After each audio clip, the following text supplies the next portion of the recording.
want you to ask yourself, how many trips of a lifetime can be done in a lifetime? The newly released Oregon Backcountry Discovery Route is like nothing I've ever seen before.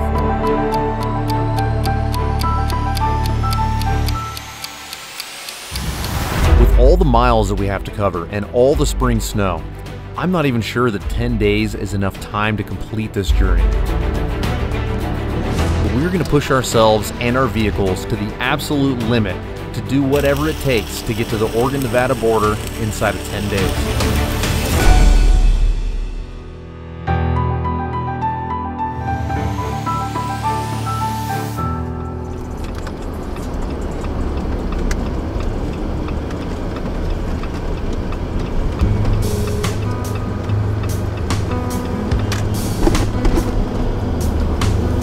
This year's video for the Powerstop Trail Series starts where last year's ended, at the Bridge of the Gods on the Washington and Oregon border. You're going to recognize some people from last year, but you're also going to see a couple of new faces because I wanted to bring in some friends that I thought had some skill sets that would come in very handy as we trek our way 750 miles from the Washington-Oregon border all the way down to the Oregon-Nevada border. I get it, like, put it there like you want.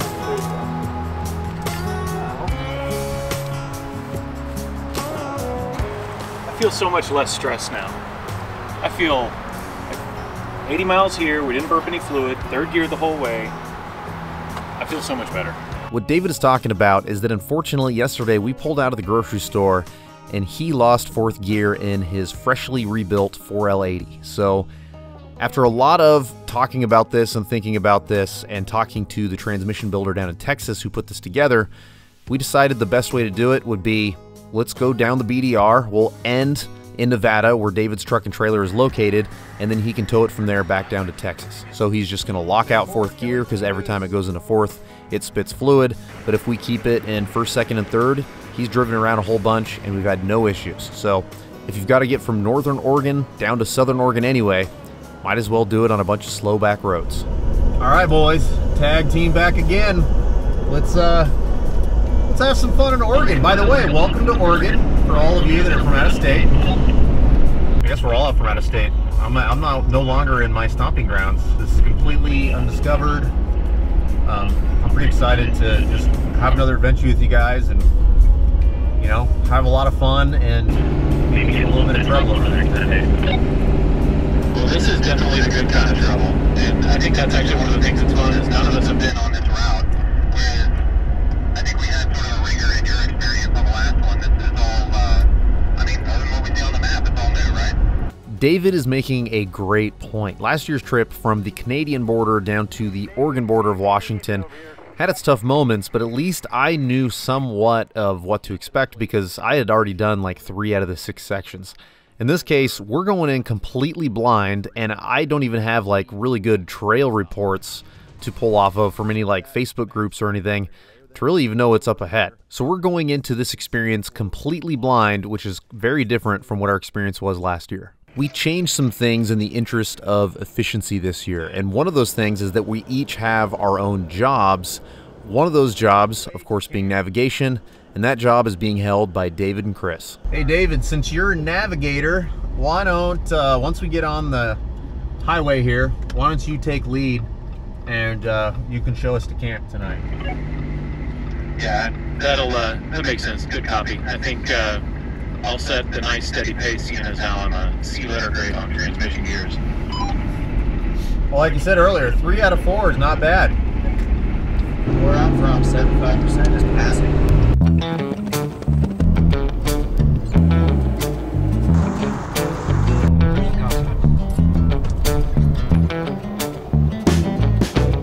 Now we're traveling from the Bridge of the Gods, which was our official end last year, to the town of Hood River, Oregon, which is the official beginning of this year. Now this is technically section 7, I believe, of the Oregon BDR, but for us this is the beginning because the long-term goal is to slowly work our way and have adventures from Canada all the way to Mexico over the course of a few years. Our turn is coming up in about 3 miles. If we want to, we'll stop right at that turn.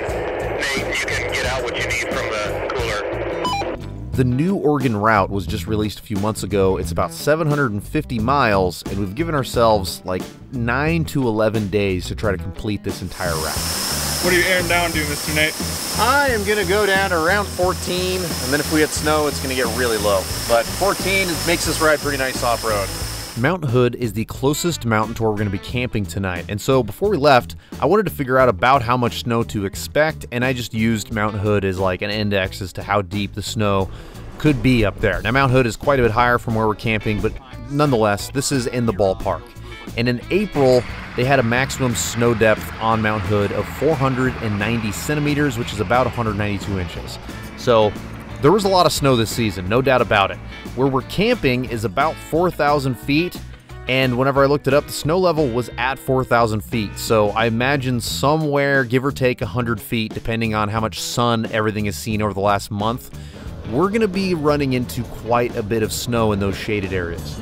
You could measure the width of this road in Suburbans. It's roughly 1 Suburban wide. You guys okay with the speed? I was just trying to keep the dust down. You can go faster if you want. We'll just spread out a little bit to keep the dust down. Yeah. So whatever speed you feel safe.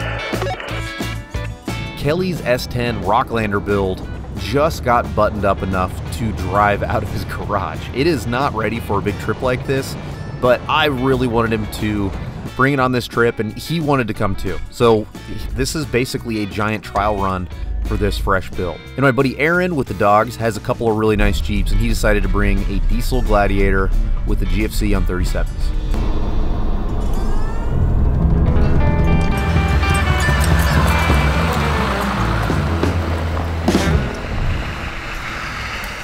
This time on cribs.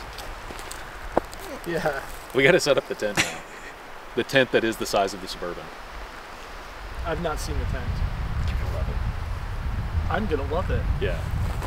I find that day one, night one on a giant trip like this is typically a burner day. You know, everybody's just trying to get their gear together, and usually you're traveling long distances to make it to the beginning of a trailhead. So we didn't expect anything big, but we did expect some snow. I'm very surprised that even though we're a stone's throw from Mount Hood, I mean, it's the middle of May, they had a lot of snow up here this year, and we just got super lucky that we're not knee-deep in snow right now. So tonight is going to be all about whipping out Onyx, trying to figure out the next leg of our trip, trying to decide where we might camp tomorrow if we have a successful day, and just getting reacquainted with old friends. All right, so looking at the map, we got a little bit of this flat, improved road for a little while, and maybe 10-ish miles. I think we're going to start gaining some pretty good altitude. You know, depending on which side of the mountain we're on, shadow or whatnot, may have our first chance for snow, but we're going to get close to 6,000, and I think kind of the same rules apply as yesterday. You know, just keeping an eye on gauges, and, you know, we'll take our time and enjoy the view. I couldn't believe how beautiful it was outside, considering that we are in the middle of May in the Pacific Northwest. But our luck is just about to run out when we have the first of what will be many mechanical failures on this trip. So here's the situation. There is a small drip coming from the fuel filter under the truck. It's not from an impact or anything like that. I don't know what happened. I changed the fuel filter like 8,000 miles ago, so it's had plenty of time to start leaking. There's 0 drips in my garage, so it definitely happened on this trip. I'm gonna try just loosening up the housing, just like, and because it's an O-ring that seals it, and hopefully it'll fix it. Otherwise, he brought an extra fuel filter and O-ring, so if we have to, we have the parts. But I'm hoping we can get away with just loosening it and tightening it back up.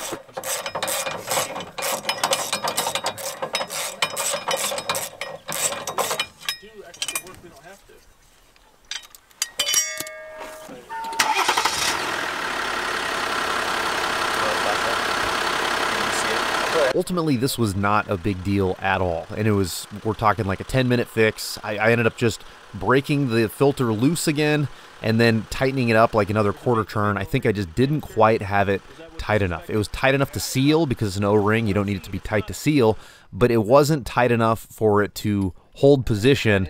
And I think that over like 8,000 or 10,000 miles of off-road use, it slowly like chattered loose just a little bit to where it was a slow seep. But after stopping and tightening it on the trail, putting everything back together, even to this day, still no drips. All right, everybody manning their battle stations. Left at the fork, continue uphill. We are lefting as we speak and continuing as well. Slowly but surely, we were marching our way up in elevation, and before you knew it, we were starting to see some patches of snow. We found our first snow here in a shadow.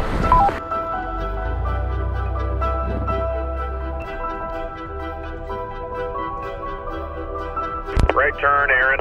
Did Kelly make the turn? Yeah, we're right behind Nate. Small patches, of course, turned into bigger patches, and then after some trail maintenance and trail clearing of some different trees and debris, we were able to power our way through all the way up to where it got really, really deep. You could tell that, I mean, it was hard packed, don't get me wrong, we weren't sinking too bad, but we had some really dense, really thick spring snow. Yeah, this is all crispy ice, pretty easy. That's awesome. Interested to see if it stays that way.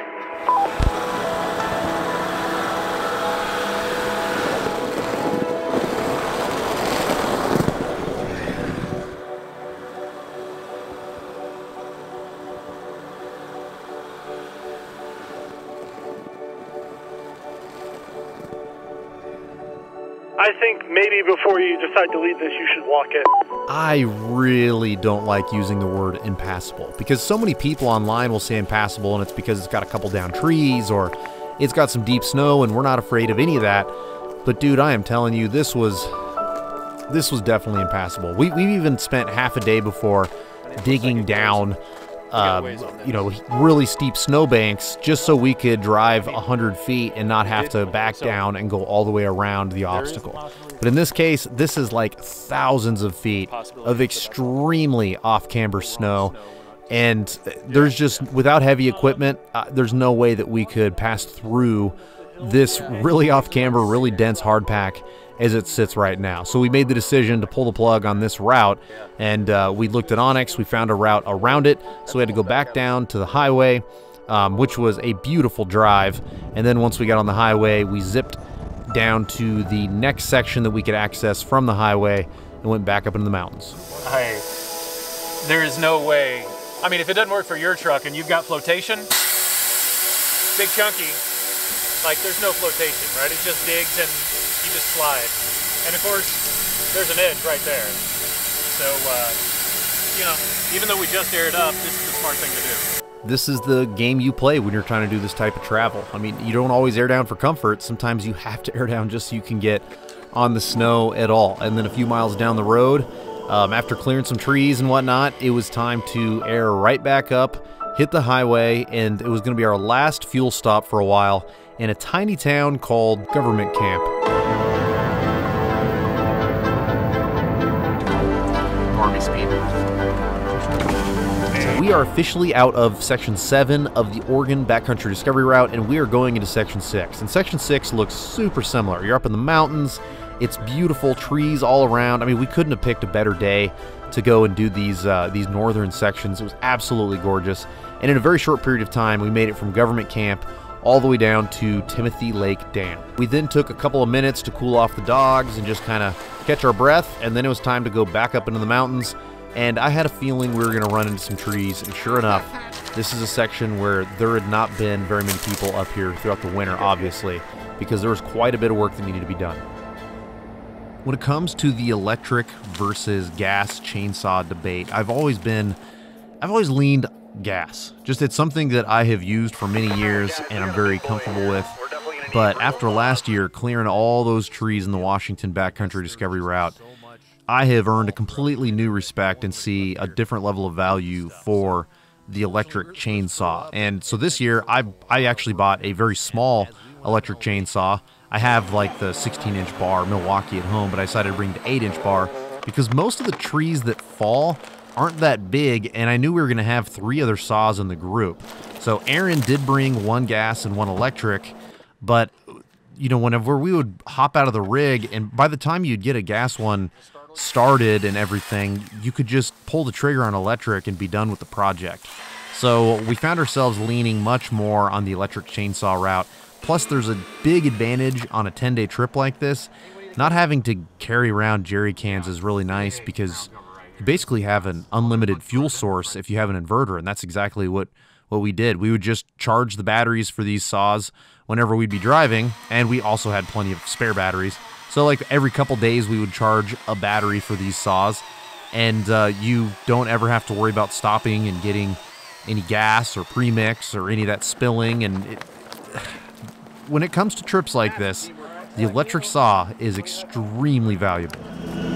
This is a much different experience than last year in a few different ways.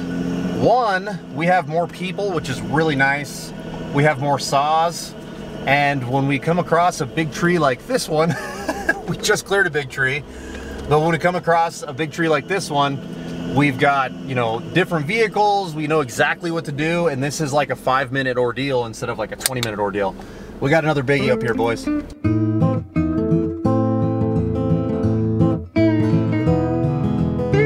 Some old growth out here. Oh, we got another one, gentlemen. I think this one my saw can handle, though. The deeper we got into Mount Hood National Forest, the more dense the tree fall was, and it was extremely clear that we are definitely the first group to come through and clear this area since the route was announced, because it was tons of untouched snow that was surrounded by tons of downed trees.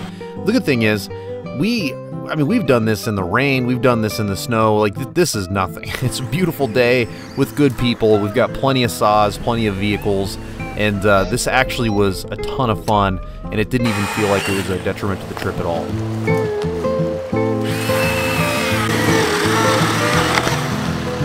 It helped, that's for sure.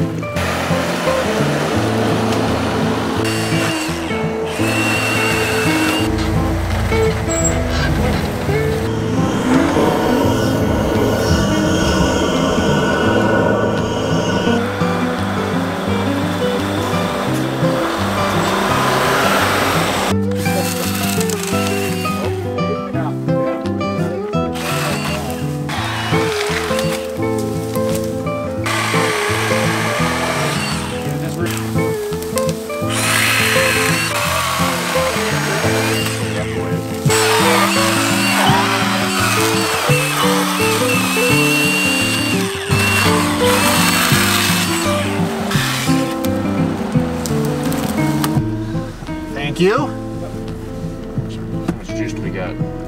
3 out of 4 bars still. Pretty good. We've cut a lot of trees. We're having to give this snow way too much skinny pedal. I mean, it's almost embarrassing to rewatch this footage, but the reality is we already aired down and up twice today. We just have this feeling that right around the corner is probably another like small stretch of paved road, and we're just being stubborn and we're not airing down. I've also got 37 pounds of air in those tires right now. Oh, wow. I got 30 and it was the same deal with me. Yeah, way too much. Dude, I'm like being stubborn at this point. We could have aired down 10 times by now, and we're all like, yeah. Well, if we were gonna air down now, we should have done it earlier, and we just keep not airing down. Yeah, exactly. Now it's just a point. Now it's, yeah, I'm just being super stubborn about it.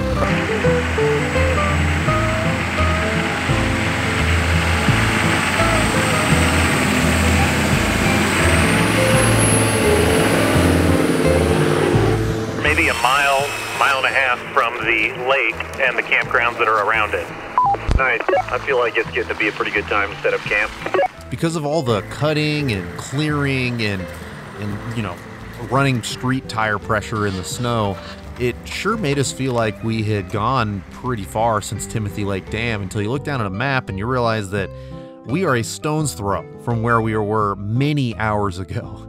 But this is kind of the theme for what it's going to be like over the next couple days, I believe, in the northern half of Oregon. Once we get to the southern half, we're going to be in the desert, and I think that it's going to change a lot more, like just beautiful scenery and like aggressive dirt roads. But when we're up here in the mountains, it's just so unpredictable as to how much trail you're going to be able to cover in a day.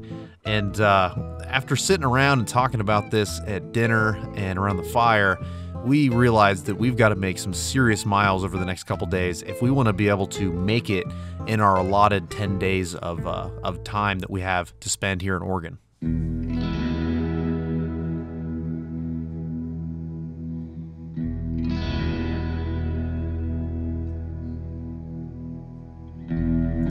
There is something so valuable about getting out in the woods with your adventure buddies and being silly and eating good food and making fun of each other and getting into trouble and then back out of trouble.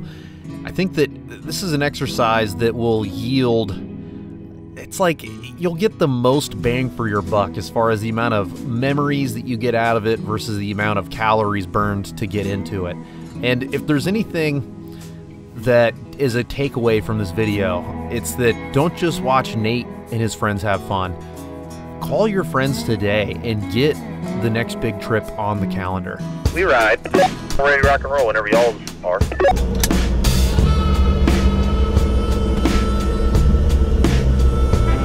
She's a little slimy, but we're doing good now that we're aired down.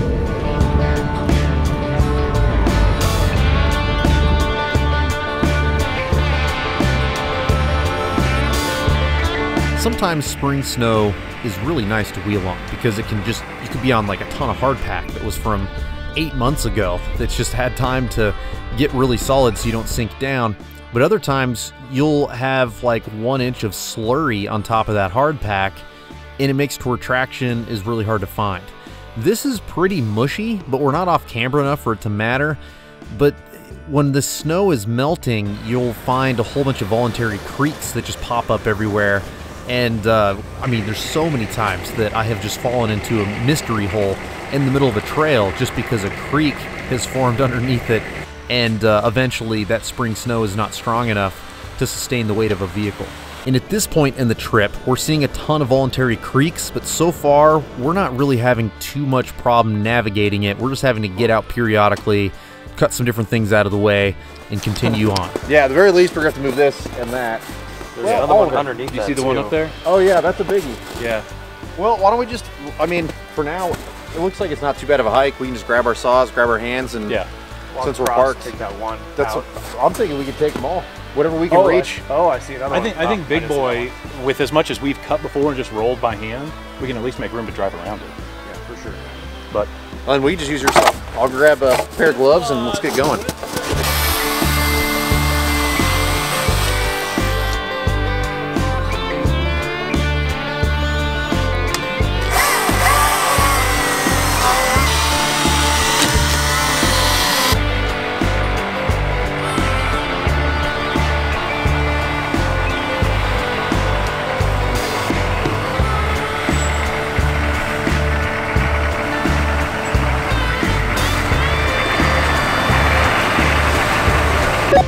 Coming up on some patches of snow, and it looks like we're going to have to do some lumberjacking.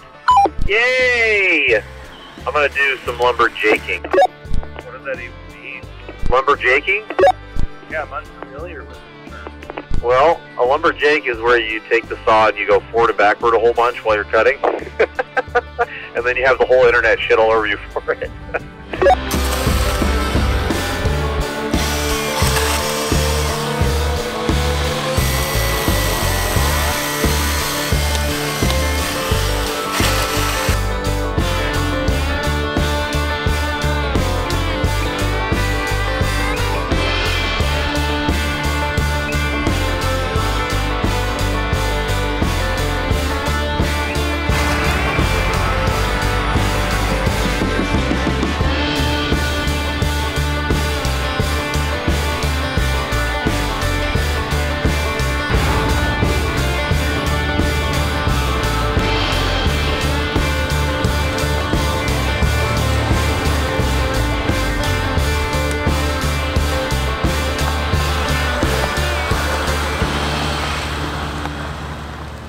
Some really good looking lumberjaking you did, Chris.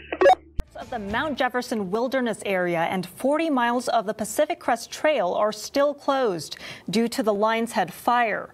The fire was sparked by lightning 3 weeks ago on the Warm Springs Reservation.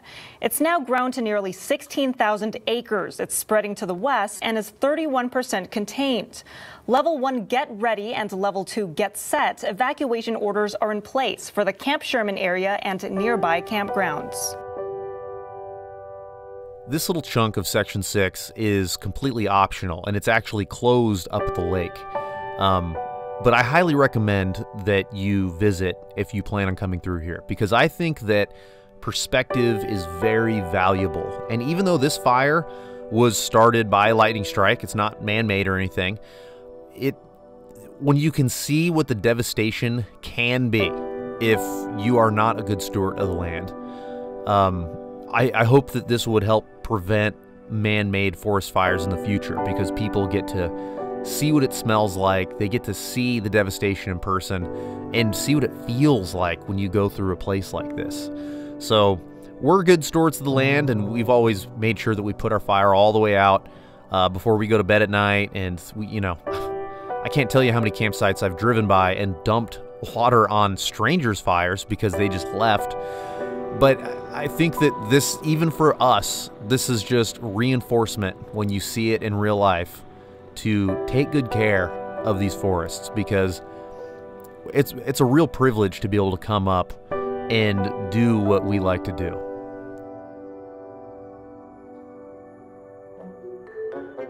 In an attempt to lighten the mood a bit, I think that this is the perfect time to break out something that Jake and I have been working on.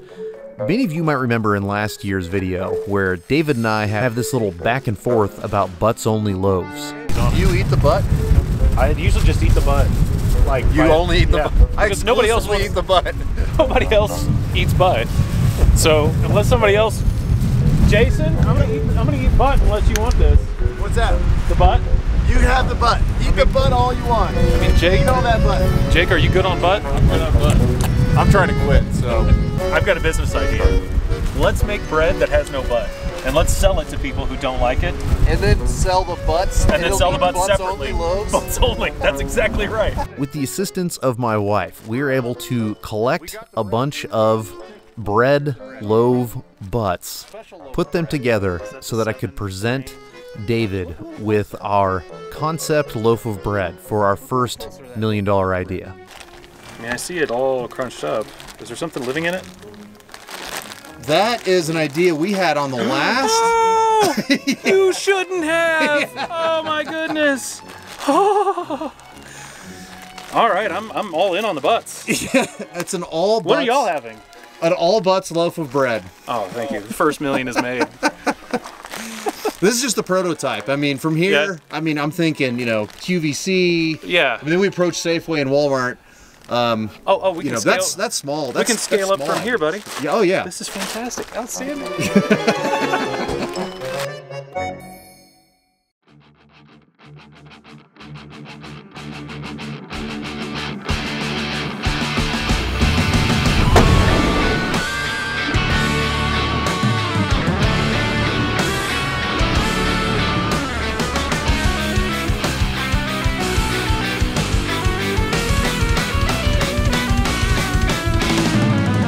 Time to get back to work because we wanted to make it to the tiny town of Detroit today, but of course we ran into some snow that was a lot more difficult to pass than I thought it was going to be. Holy crap, it's actually getting deep. We just were on top of 24 inches of snow.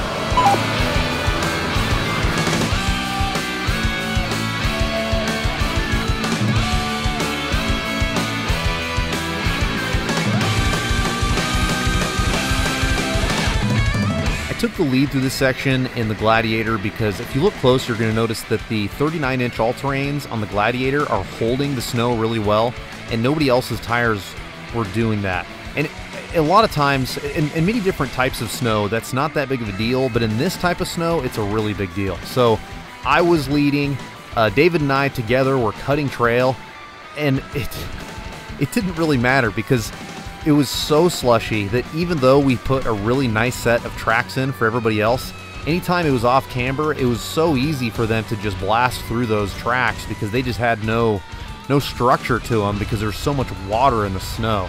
But anyway, after a whole bunch of recovery and hard work, we were able to get around this off-camber section, and then we could start making some miles back.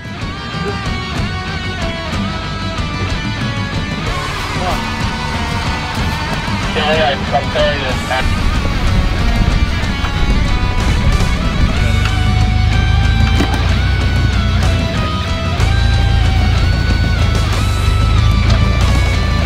You're welcome, mate. Who invited Kellen, you know? 3, 2, 1.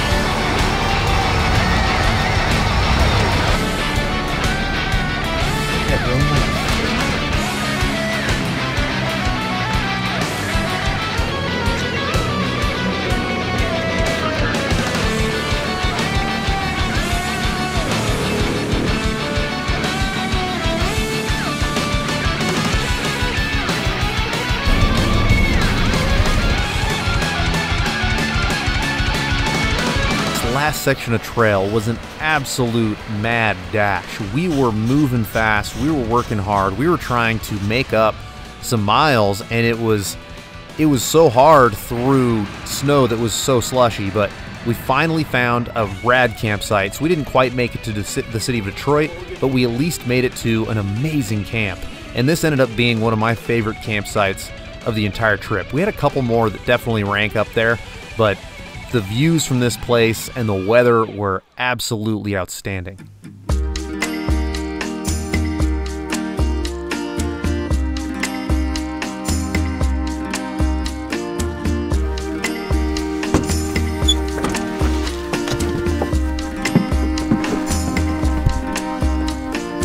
After another perfect night, it was time to head to Detroit, and this is a place that was really important for us to stop at once we did a little bit of research about it and learned that just a couple of years ago, a good chunk of this town was leveled by wildfires. So we had planned on either doing a breakfast or a dinner, some meal here, and spending some money here to help regrow its economy and get people to move back in.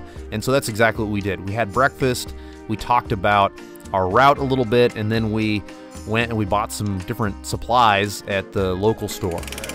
Oh, look at the mood. Set the mood. And these Jake, coffees for everyone. all the mood. Yeah, I'm going to suggest that, like, Bend would be cool, but that's optional. Sisters is better. Bend is optional. We don't have to get into that whole morass of traffic.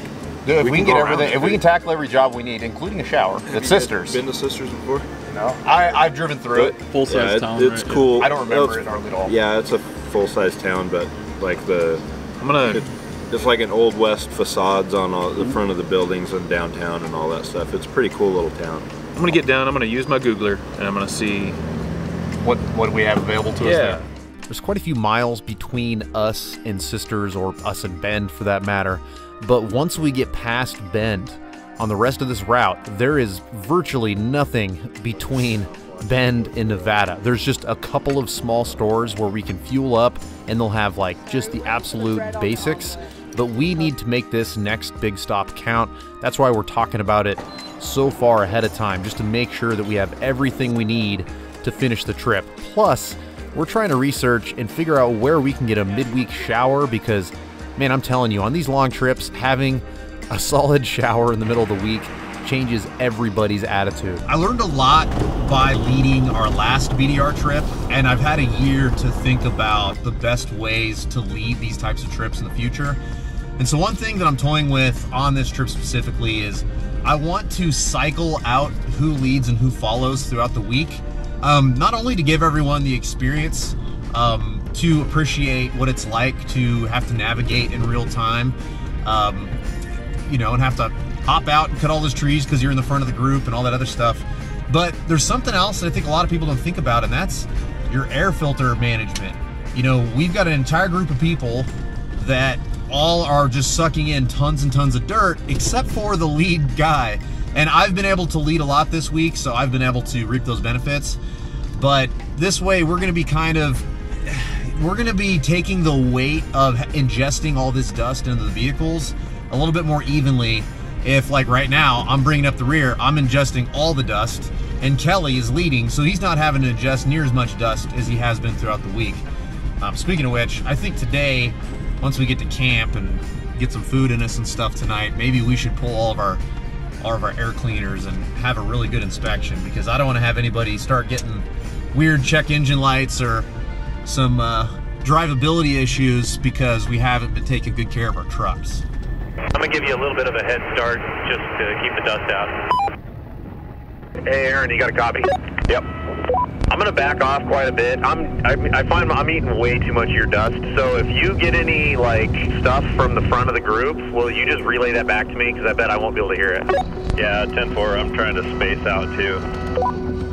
If I feel a little snow, guys, I think we should air down. Kelly's leading today, and I want to continue Kelly to lead today, which means he's going to be breaking trail in snow. And yesterday he didn't have the best luck, but today he's going to try to air down a little bit lower. This is a new build, new tires. He's not on bead locks, but he's going to go as absolutely low as possible to try to make sure that he can stay in the lead and he can break the trail for the rest of us. Man, this 4 PSI I think is where it's at. It just didn't slip once. Now you look like you were tractoring just pretty nicely, just steady. Yep, just idling through. Yeah, copy. As you get around here, the snow gets pretty deep. So, anyway, that's all, just pretty deep. 10-4, dude! Kelly's about to hit it pretty hard.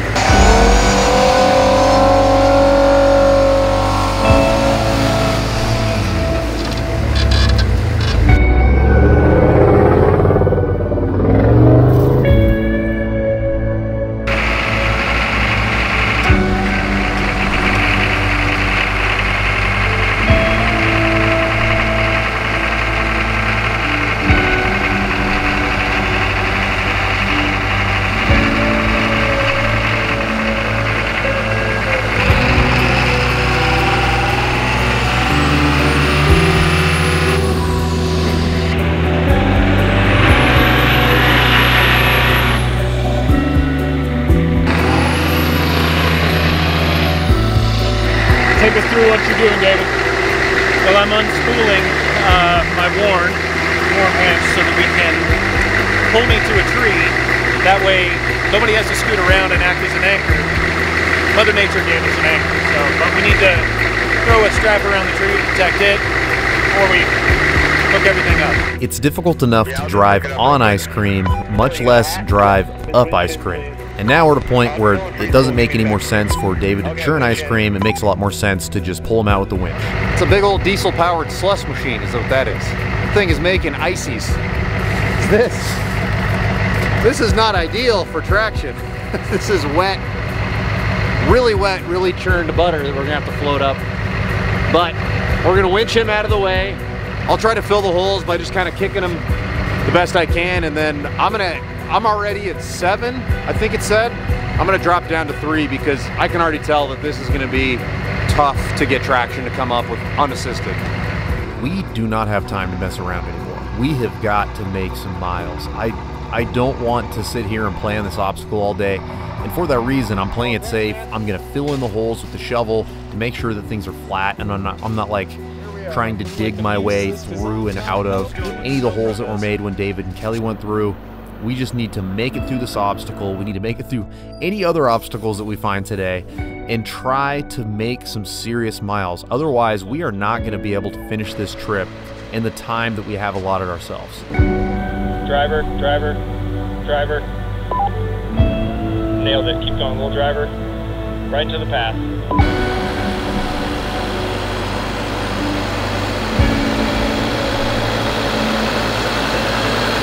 The snow isn't just changing by the day now, it's changing by the hour. And all the snow melt has made these like rivers and streams that are going under what we're driving on, and it's making it to where everything seems normal and flat, and then I'll just have a tire sink down like 6 inches. And I know that that is a forecast of what is to come later in the day if we keep seeing so much running water and snow melt go underneath the trail.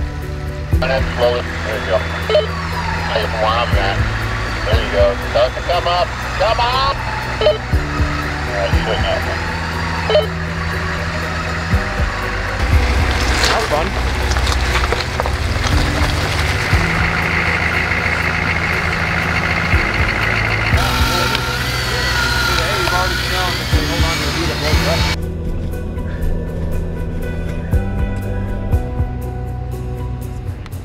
My original plan was to take the high line, and then David's rear tires were sliding down and digging a little bit, and I was like, well, Kelly made the low line look easy. I'll just take that route. But I think I have a little bit more weight, a little bit higher than he does, because as soon as I hit this, the rear just wanted to go down every time I went forward. So now we're gonna do a little double winch pull. It's not really stuck. I'm just trying to like save the GFC. I don't want it to go into a tree in order to just get from A to B. So we're gonna tighten up these winches. I'll start slowly crawling forward and get us back on track.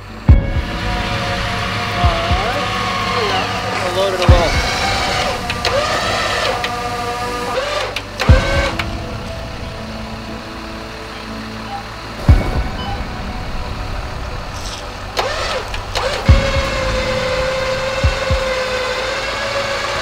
I think we could all feel the weight of time ticking by, and we could feel that we were going so much slower than we need to in order to meet our goals, but everybody kept a really cool level head, and we all were still having a lot of fun with each other throughout this entire process. Jake is requesting bad energy. Nate, this is not my fault, I promise. But Nate did have to use 2 winches and a snatch block to get through the same spot that the S10 did. So there's that. I'm just gonna leave that out there. Oh, really? Yeah. Someone's a fan. Dude, I'm gonna eat the prototype, all right? We gotta put these loaves on Amazon soon, or someone's gonna take this idea for sure. No, nobody has the guts to do a butts only loaf. Nobody has the butts. Yeah. The butts or the guts? Shortly after we had some morale-boosting sandwiches, we hit a highway, so we decided to air up, put some miles in, and very shortly we made it to the last off-road chunk of Section 5, which is pretty cool. I mean, the numbers are getting lower. However, it is like a little bit after 4 o'clock on day 4, and we've only made it 209 miles. We have so much road to cover, and I know that I'm not the only one who's excited to get out of the snow and out of the trees, but unfortunately, we're gonna have to earn it first. So Nate and Chris are up ahead clearing what I'll call the groundskeeping team, and we're just, you know, marching in those tracks. They're going a little bit fast, and as they can, and then just cutting limbs and getting them out of the way, and you know, we're moseying along. I took the lead because I wanted to give these guys something to chase after. I knew that at 3 PSI, I could make a ton of miles even in deep snow, and while I'm like cutting trail, if guys are getting stuck, they could be dealing with that instead of me being stuck behind them. So for that reason, we were able to make a ton of ground pretty quickly considering the circumstances, but eventually it all caught up to us, and there's just no denying the complications that come with driving over spring snow. Screenshot it. Oh, shit.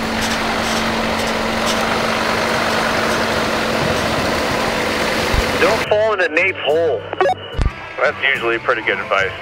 When I showed up to this section of trail, it just looked like flat, snowy road that was melting. And then, of course, my tire found one of the thinner parts of snow, and it fell like 18 inches down. I mean, it was crazy how deep the water is underneath this snowpack. And while trying to avoid the hole that I fell into, David found his own. And again, when he drove over this the first time, it was just flat, snowy road, and then it swallowed his 40 completely, and he found himself having to dig his way out of what we're going to call David's hole. Don't go in my hole. Negative, sir. We will not go in your hole. That felt sketchy. What did it look like? I got it on video. I'll be making a reel out of all the sketchy suburban moments of the day. Well, you're gonna. There's a 90-second limit, man. So it'll be highlights. It looked as sketchy as it probably felt. So when we were kind of going through those twisty parts and like every tire rotation and grab of the snow mattered, I was doing something called two-footing, where you're using the brake, and remember I got an old truck, but you're using the brake to kind of give like artificial traction control. So I'm doing manually what the other trucks in this group, like the 2 Jeeps, will do automatically. And that brake action that I'm doing manually just with my pedal, it's keeping the tires from slipping too much, going too fast. Even those low range, they kind of lock and I'll just say chatter a little bit. And sometimes when that happens, you can actually lose, you know, your line that you're on in the snow.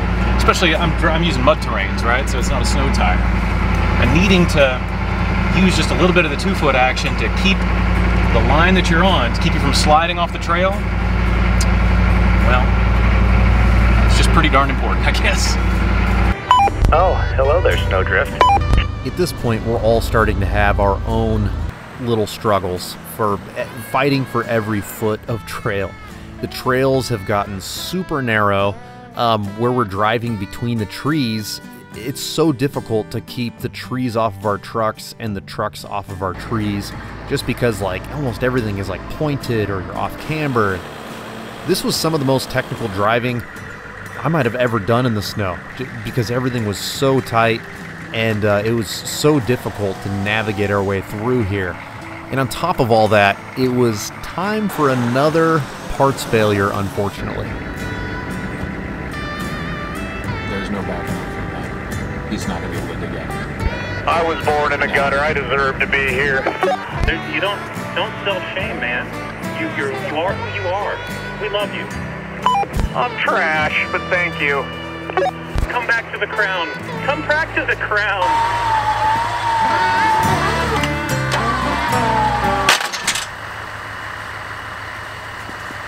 Okay. Everybody all right? Back off. Just the hardware. Yeah. What was that noise? That's nuts. That was, yeah, that's it. I see that. Grab those 2 nuts right down there. Those 2 right. This is not a hard pull at all. We're not high centered on rocks. We're not like doubled back with a snatch block to double our pulling power of a winch. This is a straight pull where I'm just trying to load my suspension down so that I can drive forward. We're not stuck. But the hardware gave up. So there's 8 bolts that are holding this bumper to the frame horns, and 7 of the 8 bolts just stripped all the threads. That's 7 of 8. Somebody did. The only one holding it is on your side. Can you see which one's on there? I think it's the top one. That is definitely a hardware problem. And another part of the problem is that this hardware, all 8 bolts, have been welded to the inside of this bumper. And that means that I can't even replace the hardware to then have a front recovery point or a functional winch. What we need to do is we need to get this truck flat, and we need to start figuring out how we can get off of this trail so that I can get a winch bumper ASAP. This is a really big deal when you're doing trails like this. We are using our winches a lot. We are taking big risks, and I can only do that with the confidence of having a front recovery point.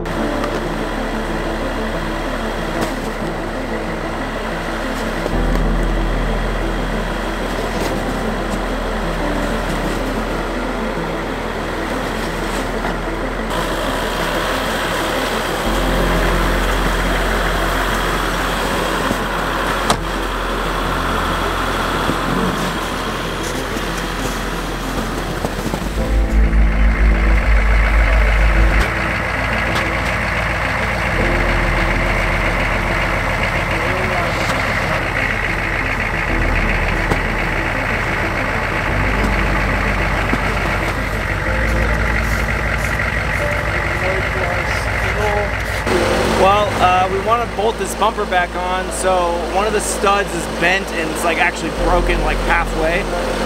So we can't get the bumper back on, so it's just hanging off by like half of the nut right now.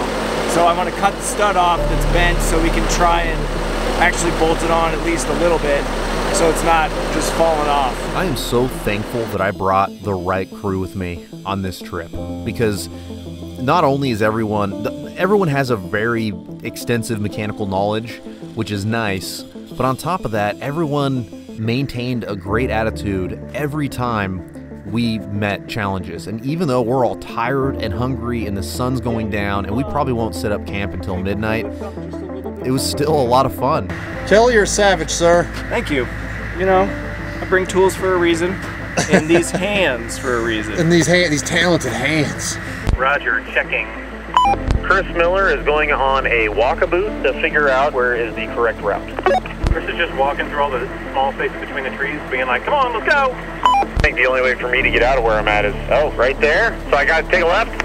Yeah, on my map it looks like we're just a little bit left of the trail.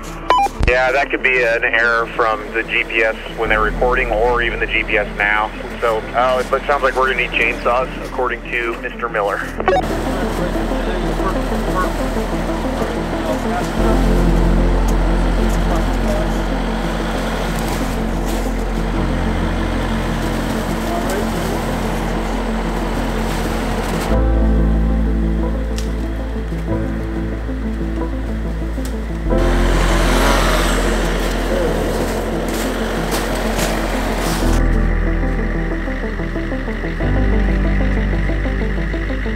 I'll stay right here. That front locker, just being able to turn it on and off, dude, is such a game changer. Oh, absolutely.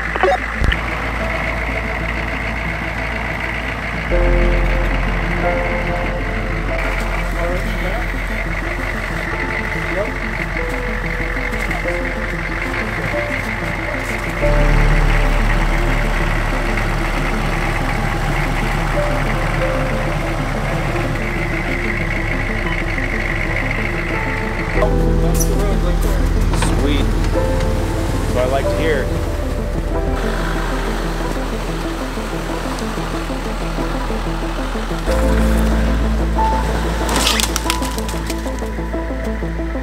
In the Suburban, go through it first, made it a little bit easier for us, kind of made a path. Sometimes he makes it worse, sometimes he makes it better. It's just luck of the draw. Just like that, nice and easy. Alright, passenger side's gonna come down a little bit. Down. There you go. Keep it just like that. Just like that. Friday, gotta get down on Friday. Good morning. It was a late night. It's day 5. Grizzly's taking a bath. Just crawled out of my little cocoon there. It was last night we made a discovery.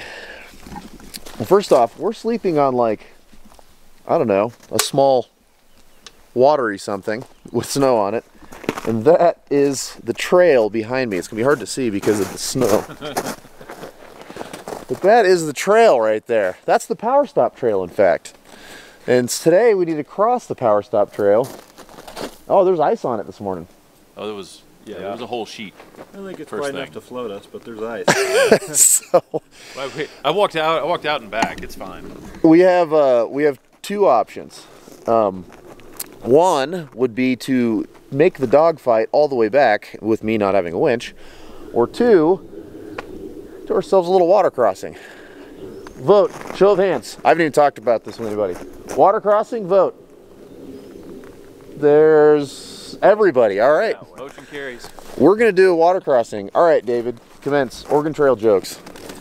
Oh, well, we're gonna cut down some timbers. We're gonna build a raft. We're gonna caulk it, and we're gonna then get it across. But we're gonna have a ferryman come along, and we're gonna pay him on where to do it. But the problem is, Jake had all the money, and Jake has died of dysentery. Aww.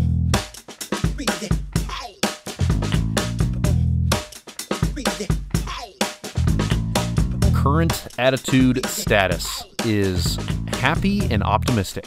One of these, one of these, one of these. Let's go cross some deep water. Let's go! Internet, one of these? Boom. We've all got lots of caffeine going through our veins with no food, so energy level is at an all-time high. It is a beautiful morning. We're crossing a absolute beautiful body of water, which is, it's a surprise lake, I gotta be honest. This is not supposed to be a body of water. There's just been so much snow melt that it's turned it into one. But even at its deepest point, we're only talking like bottom of the door. This is not a deep, dramatic water crossing. It's just really pretty and kind of fun.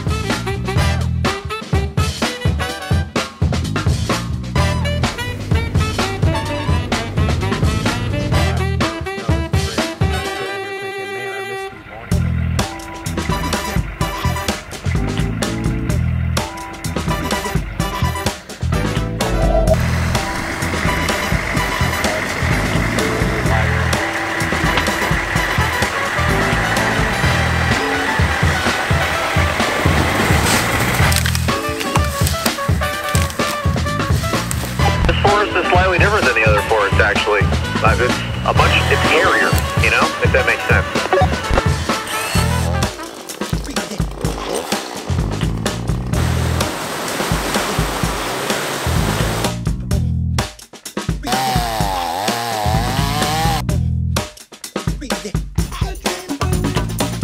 The deeper in we went, the more intense the tree fall became. And I don't know if it's because we were delirious from showing up at midnight the night before, but we were all still having an absolute blast. We were marching our way to the closest freeway that we found on Onyx. And I mean, everybody was doing their part. Everybody was laughing and having fun. And I know I'm not the only one that is very much looking forward to the desert section of the Oregon Backcountry Discovery Route. You're supposed to take the right at the Y. You are correct, sir. I am backing up. Backing. Alert. I am backing. Wanted to do the hash brown loop. I gotta be honest. I love hash brown. I was thinking the same thing.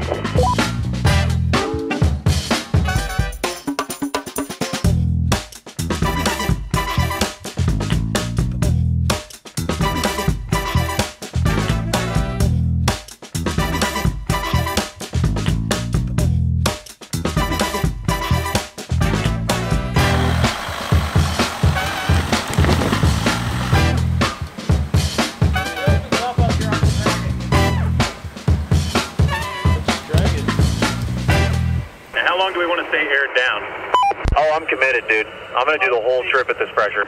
I'm not airing up until I get back to Texas. Like a man. Big, stubborn American man. We aired up, of course, and then I took a shower with my air filter, as one does on a trip like this.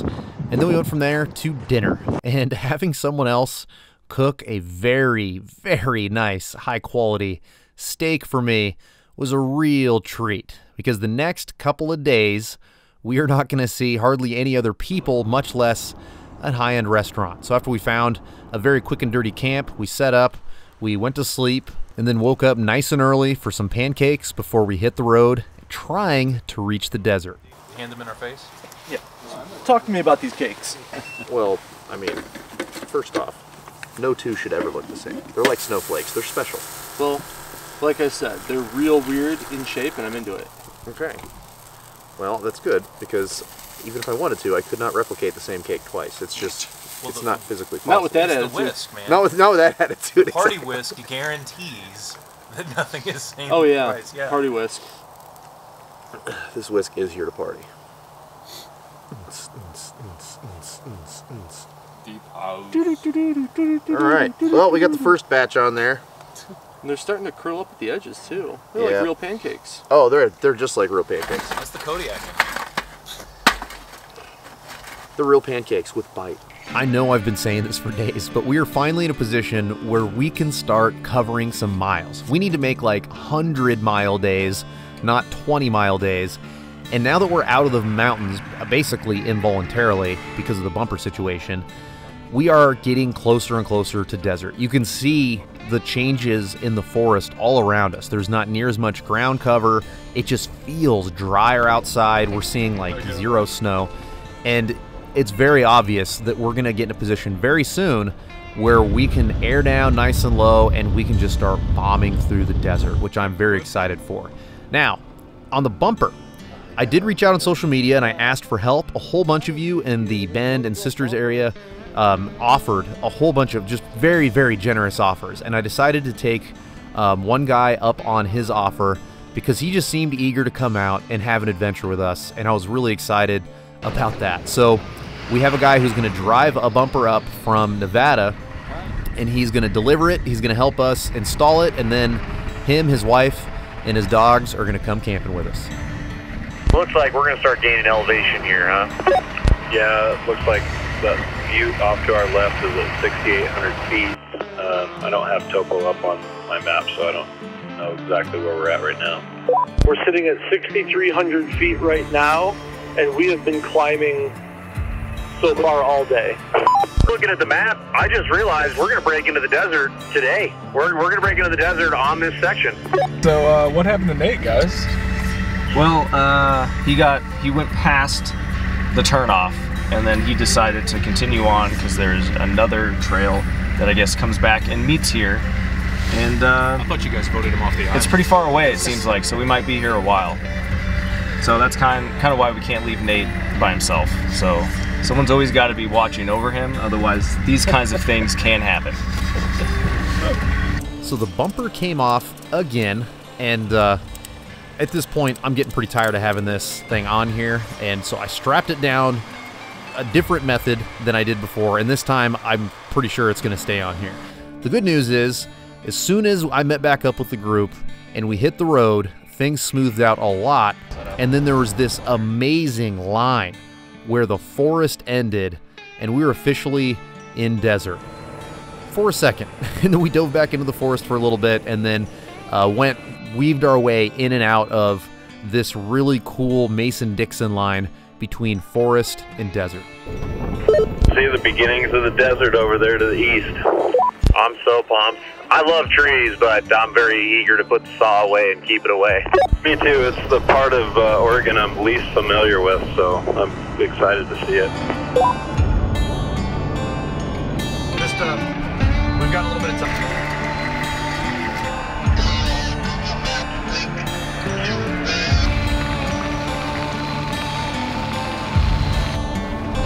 Head to meet Eric.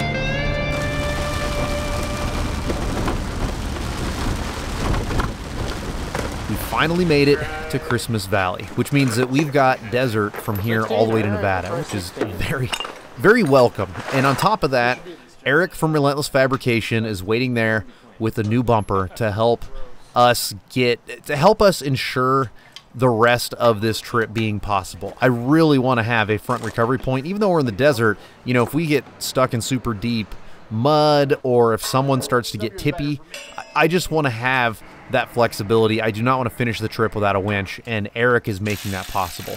Now, Motobuilt is the company that made the previous bumper. They did reach out to me on social media, and they did say, we're willing to, you know, send you a new bumper and all this stuff, and that was really nice of them. But after seeing what happened with the last bumper, there's no way I want to bolt another one of those on there.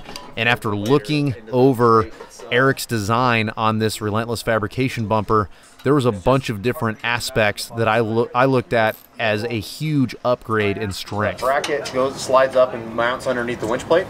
Yep. Dude, that is so smart. You get 4 more bolts this way than a traditional bumper. Exactly. Well, and then the other thing too is you'll see a lot of the other aftermarket bumpers that do have a drop-in winch plate, and it's separate, the shell and the... Yeah. So this is all one piece this way too. Yep. Chris and Aaron double-teamed the wiring. Kelly and Eric and I were putting the bumper together and getting everything mounted. And of course, Kelly was making statements that would later in the video come back to bite him hard. I feel like the S10 is the most reliable vehicle at this point on this trip. I gotta say it to the camera, straight to the camera. Bold statement, right down the barrel. However, let's not act like you haven't done anything, Kelly. Oh, I've loosened some bolts, tightened some bolts, tightened some hubs, some spindles. What did we do this morning, Kelly? Tightened my spindle nuts. That's a bolt, technically, right? Kelly? I am very, very excited to be in the desert, boys. We earned this. It was a tough few days, and this will be great. Completely unrelated to anything happening in the S10 right now, but does anybody have an OBD2 scanner? Just asking for a friend right now. Yeah, I mean, since you said that it's the most reliable rig here, I highly doubt you would need it. But I think, Aaron, no, it wouldn't. Who would have it? Well, good, because I mean, I don't need one. Perfect. I'm glad I left mine in the Ranger, because I would really hate for you to have needed one. Yeah, me too. I'm just glad nobody here needs an OBD2 scanner, and that everyone left them at home. What's OBD2? It's one number higher than OBD1. I think my friend will just disconnect the battery for a little while and then plug it back in. It'll fix all the problems. I may have one. I can't remember if I've got one in here or not. Well, that's okay. I mean, I don't need one. I definitely don't need one. See on the ground, so just like don't. Yeah. Kelly, I see an axe, and I see your perfectly running, perfectly reliable S10. Yeah. You want to talk about it? Yeah, absolutely. Are they unrelated? Unrelated to the axe. Okay, good. The axe is so I can open up the rooftop tent. So it's part of my process, okay? The axe is so I can open up the rooftop tent. So, after spending a lot of time on these dusty roads, the check engine light has now come on. So, Wait a minute. I feel like there was a statement about 2 hours ago. Are you eating your words? Are you eating crow over here? Oh, I'm not eating anything. It still runs like a top. Check engine light, doesn't matter. You know? When you shut the engine off, the light goes off, and you know it's off. So my best guess is probably mass airflow sensor because we're sucking in all this dust, and I have a really cheap Chinesium filter on there. I have a better one in the truck. I have 2 filters for this exact reason. So start there. Yeah, that's the easiest thing. If we don't have an OBD2 reader, which I don't know, we don't have probably, which is not a big deal because it does run totally fine. All the temperatures are fine. Everything is fine. So that's my best guess, is just the intake of all of this dust is just in that cheap filter. It's taking its toll on the mass airflow. Could be the intake air temp. Yeah, dirt can get into a few different filters. It's dirt related in, you know, the air intake side of things. It would be my, in my professional opinion. Well, are you going to set up camp, or are you going to fix it now? Fix what?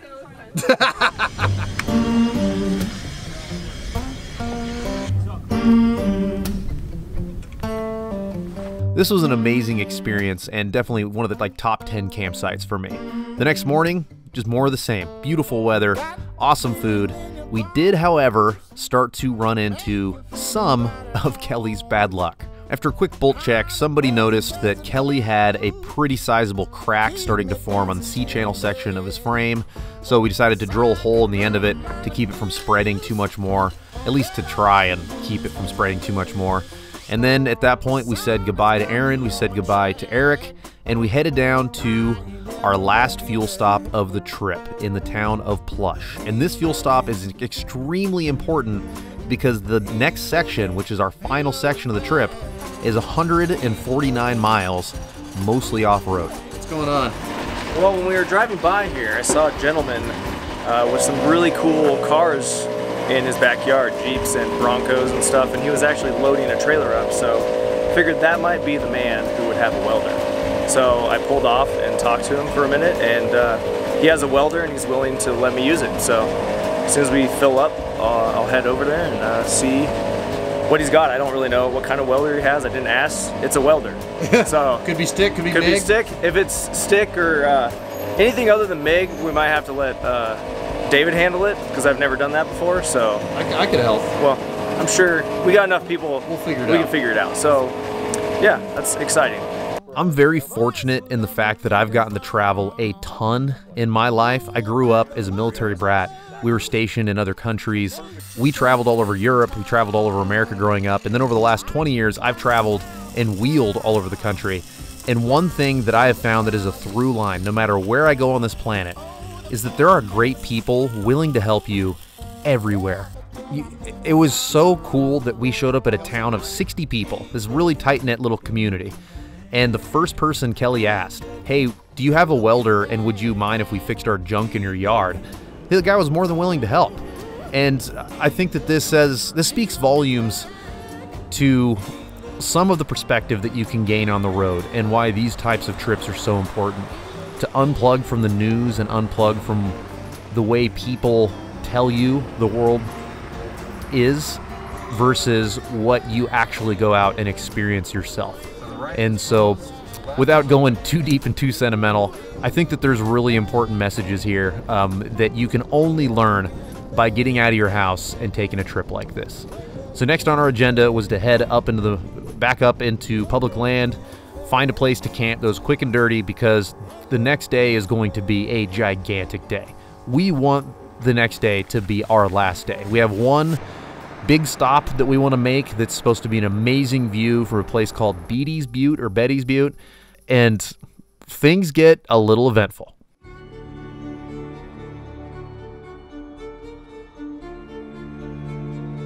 Look, Mom, overlanding. I feel like you're just trying to crack my frame more at this point. Crack, slack, Kelly, get off it. I'm trying to quit, but this road is not helping. We are very eager to cross the finish line in Nevada today, but we have an opportunity to go just off trail to the highest elevation that we have seen the entire trip. So we just passed through 7,000 feet of elevation, the highest we've been the entire trip, and when we get to the top of Betty's Butte, we should be at just over 7,800, which is the highest we will have gone. And yeah, we'll be pretty high. The views up here are absolutely incredible. But would I do it again? Well, definitely not with 10 days worth of camping gear in a truck.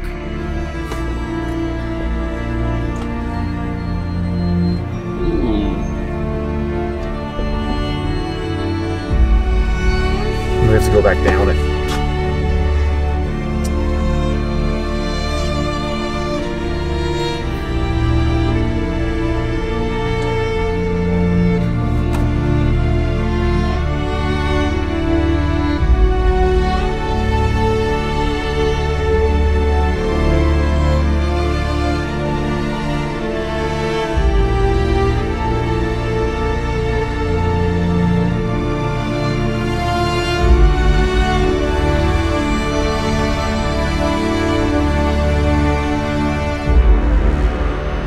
If you're watching this and you're thinking, that might be the worst place in the world to have your truck fall apart, you're right. Where the coil spring mounts and the track bar mounts underneath there, right in between there, the frame is cracked and the whole thing is bent up. Oh. So you can see my rear tire is sticking out like next to Oh, wow. Hang on, I'll hike up there, see if there's a welder. Yeah, can you find me a welder there, bud? Yeah, so the whole frame, I noticed the coil spring looked kind of weird. I was like, why is it? Oh, dude, that's way off.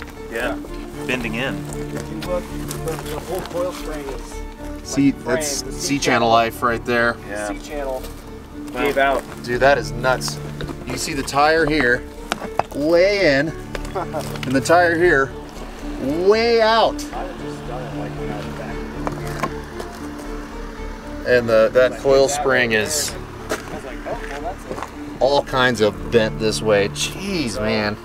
Unfortunately, we do not have time to make a plan. Just with us sitting here talking about what we should do, we've been feeling some raindrops here and there. And if it starts to rain while we go on that off-camber section, it's going to become even more dangerous than it already is with a bunch of overloaded vehicles off-camber, one of which is very badly broken. So what we decided to do is have David go down first because he is the most top heavy, and then I could sit on the hill behind him, and if I needed to, I could throw a winch on the rear corner to help level him out and ensure that he doesn't end up going on his side or even worse.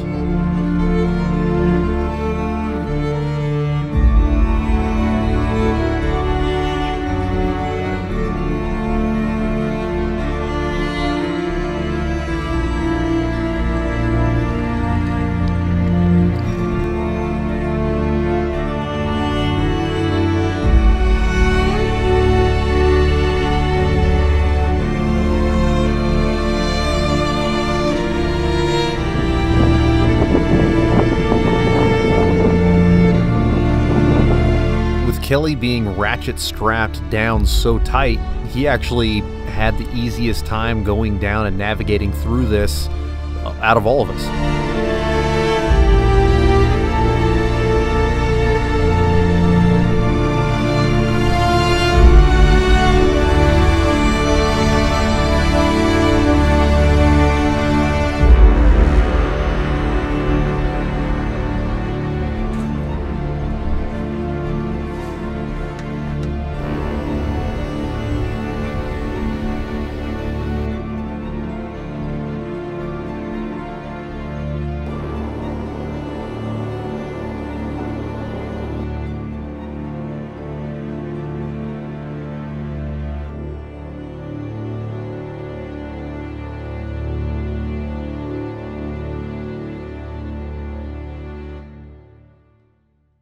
We've got about 100 miles before we can cross the finish line into Nevada and call this one a W. And man, I've helped a lot of friends limp a lot of broken vehicles off trails. I have never had to help somebody limp a vehicle 100 miles. This is going to be a marathon, but I know that we can do this. So by the way, we dodged a huge bullet. It did end up raining, and I am so glad that we didn't have to do that off-camber section in the rain. It wasn't that bad. I have done worse, but that was the worst off-camber section I've done where the consequences are that bad, where you're like looking at your doom. Definitely didn't feel good, but it felt great to get out of there before the rains hit. Now we're going to try a couple different things to help remedy the rear axle problem with Kelly's truck, and what ultimately ended up working is pulling the panhard bar completely, or the track bar, and just taking straps and putting them in an X pattern, and then like loading the rear suspension a little bit. So it kind of was like a synthetic strap Watts link of sorts, but it's weird, but it totally worked. I mean, limping a vehicle 100 miles like that is proof that ended up being a pretty good remedy to get him off the trail. The road looks more prominent up ahead. I think this little jumper will end eventually, and then we'll get to normal road speeds again. Yeah, we don't want to have the actual Oregon Trail come up that says Jake got bit by a rattlesnake.